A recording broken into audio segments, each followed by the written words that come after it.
church all around us, so-called church. I just call them the emerging people. This new brand of Christianity,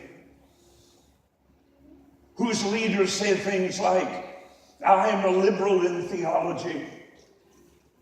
Therefore, I do not believe in the virgin birth, nor in the old-fashioned doctrine of substitutionary atonement. Nor, said he, do I know any intelligent.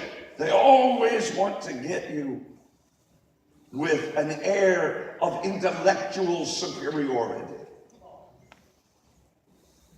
I've met my share of educated idiots.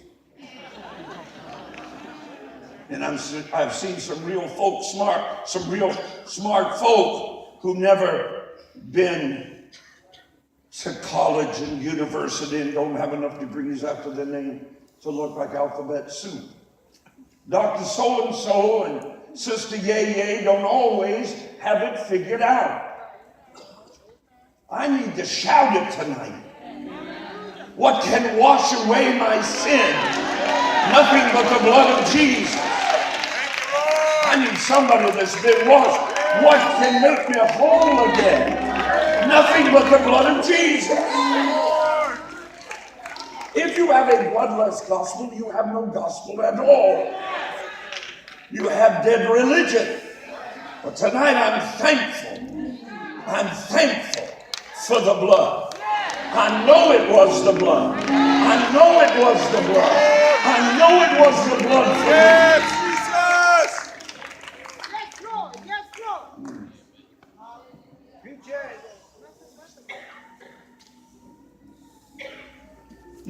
You may be seated. I didn't mean to get you all stirred up. Genesis chapter 2 and verse 16. It's very, very simple. God commanded the man, our pristine parents, Adam, Eve. God commanded the man, saying, of every tree of the garden you may freely eat. Now watch this. But of the tree in the midst of the garden thou shalt not eat, for, or because, in the hour that you eat thereof, you will surely die. Wow. So like God creates this garden, the beautiful, vast Garden of Eden, the happy, laughing, splashing river of life, all of the animal kingdom walking in kindness one toward the other. But you know the story.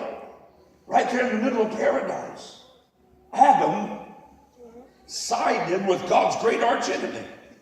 The boldest rebellion in the human family was begun. And still yet, God came down, way down, into the midst of all that retrieval, where man had wound his moral clock backwards. The image of God had been dashed to pieces.